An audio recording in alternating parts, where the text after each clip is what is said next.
Do you know how you make a Kleenex dance? You put a little boogie in it.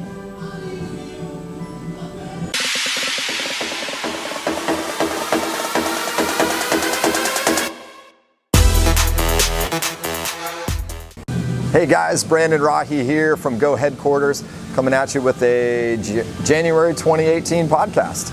As of this filming, it is January 2nd. So for those of you out there that made some resolutions this year, which most of us tend to do, check your calendars. It's already a couple days into the new year. Hopefully you are on track with your goals. Most of you are already off to the wayside, which totally sucks. So you need to get on your A game, toughen up. Yeah, even being in here in the gym on the 2nd, you know, it's like, hey, we should be 2 workouts in. We should be 2 days into our spot-on nutrition plan, but most people are just kind of thinking about getting going. And unfortunately, statistically speaking, not many people are going to survive those resolutions. So what I want to bring to the table today is a conversation on training programming. What do we do when we come into the gym? Do we work on what we want to do? Or do we work on what we need to do? So my whole discussion today is wants versus needs.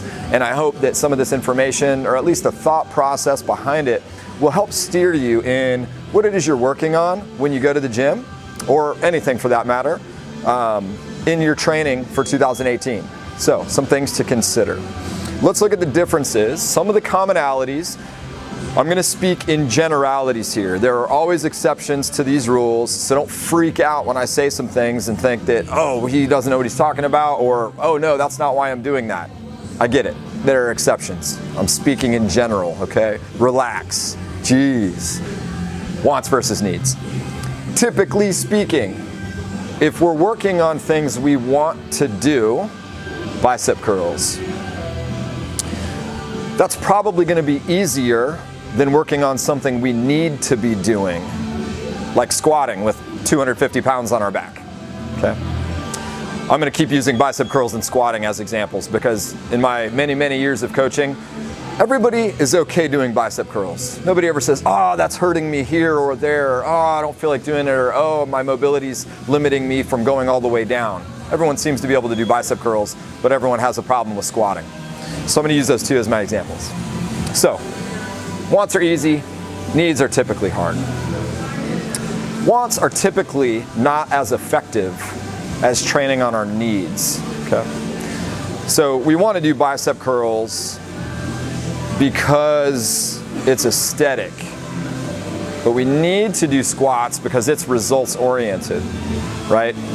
There's a functionality behind squatting that doesn't really exist as much with a bicep curl, okay? Wants, we're typically avoiding things, is why we're choosing the things we're choosing when we want to do something. Maybe we just want to bench press. We get to lay on our back and kind of move our arms horizontal to our body, no big deal. We're avoiding so many things by choosing that exercise because we know our hamstrings are tight and our low back is tight and weak, and we don't want to go overhead pressing because I've got mobility issues overhead, so I don't like shoulder press, but I'm okay doing bench press, blah, blah, blah, blah, blah. The list goes on. So we're choosing what we want to do, which is bench press, because it's that easier option. And we get to avoid all of these things that we actually need to be working on, right? So avoidance, we've got fear of injury, fear of the effort required. You know, we're hiding from those maybe mobility issues or whatever it might be. And we're thinking short term. We're thinking, hey, today I don't feel like going through the challenges of working on those weaknesses and correcting them. So that short-term thinking is like, hey, I'll do some bicep curls, I'll get a good workout there. Hey, I'll do some bench press, I'll get a good workout there. But I want to encourage you guys to think long-term. So that's a big difference between wants and needs, right? Our wants are short-term thinking, our needs are long-term thinking. So once we think long-term, we recognize that, hey, there's a need to fix mobility. Because where are we going to be in 20 years if I keep avoiding squatting all the way down, or I keep avoiding deadlifting and working on strengthening my low back, or opening my shoulders overhead? What is that going to look like in 20 years if I don't address it now and I just avoid it for the next 20 years? Is it going to be the same, or is it going to be a hell of a lot worse? I think you guys know the answer to that, right? So you've got to recognize those long-term issues. You've got to think long-term and you've got to act long-term. You can't avoid this stuff forever or it's going to show up. So when I work with folks on the senior side, I see that stuff all the time, that they avoided movement patterns. They avoided certain exercises or positions, not even knowing they were doing it, but they avoided it all those years, and all of a sudden I ask them to raise their arm overhead, and this is about all they can do. They can't get back over their spine. And they're like, wait, what the heck? I didn't even know I couldn't do that. And all of a sudden it's light bulb goes off and they realize they haven't had their arms straight over their head in 20 years or more.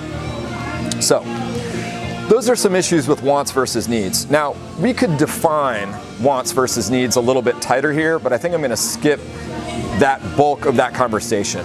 But ultimately, again, in my experience, men in exercise world, they tend to want to do upper body training. They want to do that because they think it's going to make them look good up top. They want chest and shoulders and arms. They aren't thinking about the needs of their legs and their hips and their knees and their low back and the efficacy behind all of that training, right?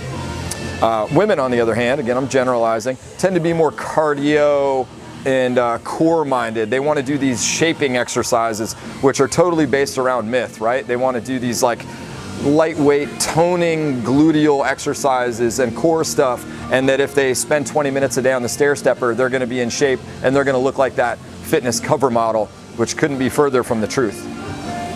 So anyway, we've got to lift. We've got to do some cardio. We've got to do some mobility. We've got to blend all of these things together, and we want to be jacks of all trades. But if you're unable to do some of those things because of some issues, mobility, strength, whatever it might be, balance, there's a million corrective things we could talk about here. Those are the needs behind you, and that's a very individual thing. Some of you may not need any mobility training because you have great mobility out of the box. That still doesn't mean don't train it, but that might just not be your big issue that you need to correct. Some of you are naturally really strong out of the gate, but that doesn't mean you don't have some weaknesses to work on somewhere, right? And there are a million examples of all these things. So, wants versus needs. We all have a list of wants versus needs in this exercise realm. So what do we do about it? Here's my advice. Number one, evaluate that list. Hey, what are my wants versus needs? For me, I used to train like a bodybuilder years ago. That's what I wanted to do, and competing, that was what I needed to do at the time. At this point, I recognize that I need to do some corrective stuff to keep my shoulders healthy, to keep my low back healthy. I know I need to squat for long-term function of my legs and low back. I don't particularly like squatting right now. It's just hard. It's hard. I don't feel like putting all that weight on my back, but I know I need to do it, so I go through those motions. Like today, I back squatted. I much rather would have bench pressed today for whatever reason. So no one is exempt from this mentality, I think. So anyway, evaluate your own list. What are my wants versus my needs? What kind of corrections do we need to make? What do I want to do? We can make like that pro-con list almost, where you have a wants versus needs list. Once you're aware of really what's what on that list, and this is a psychological drill, right? This is an honesty check and accountability. Where are we? Why are we avoiding the things that are on that needs list? Why aren't we doing them? Now I want you to take that list and I want you to fast forward 20 years. And if you keep training the way you're currently training, what does your body look like in 20 years? Not just what does it look like, but how does it function? Are you relying on a walker to get around because your legs are so darn weak? Is a flight of stairs killing you? How's that overhead shoulder position? Can we squat to the toilet without using the handrail? Can we get in and out of our car easily, right? What do all these things look like? Have we picked up something off the ground that whole time? Well, that looks a little different now, right? 20 years seems like a long ways away. Don't assume that your fitness is going to maintain that whole time. So now I want you to do a time sharing drill, right? Let's cut your training into 3 parts. I want you to do equal parts between corrective exercise. That could mean many things. That could mean mobility. That could mean specific core strengthening because you're particularly weak there. So this could be maybe like, again, this is a corrective category. So equal part corrective, equal part needs category. So this would be the difference between, I don't have a corrective issue with my squat necessarily that I'm aware of for me personally, but I know I need to squat. But squatting isn't a corrective exercise for me, but I know I need to do it to maintain my leg and core strength. Okay. And then I also have an equal part wants. So doing some bench press or bicep curls or some isolation upper body stuff because it makes me feel good and I like the aesthetics behind it, right? So we want to go equal parts corrective, need time, and want time.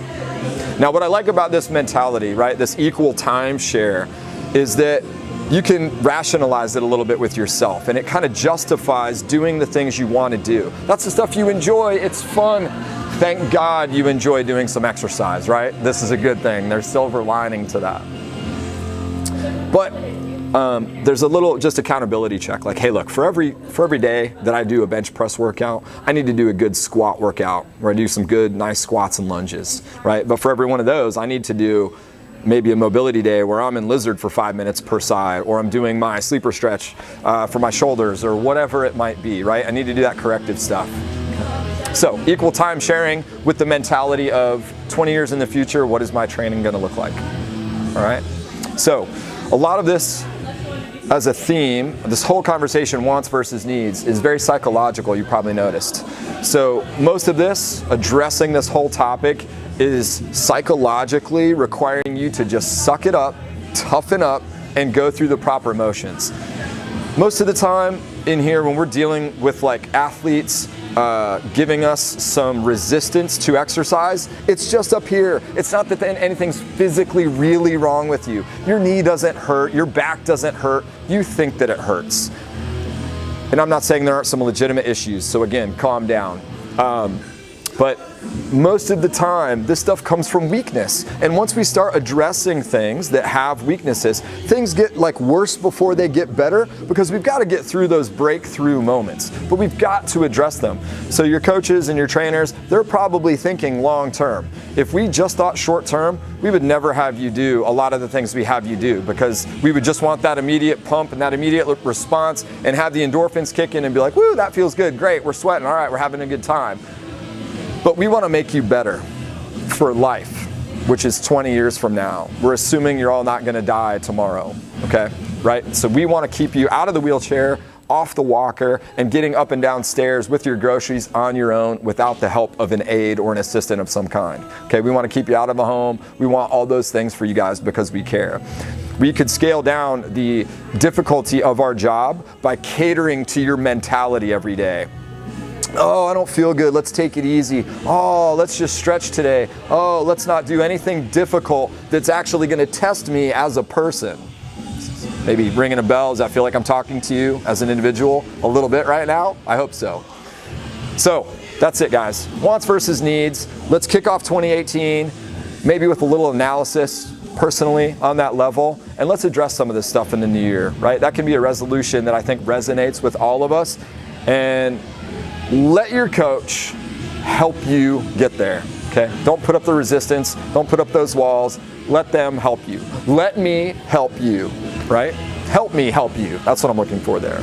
So, Happy New Year. Let's have a great 2018, guys. Toughen up, and let's do what it takes to get the job done. See you next time.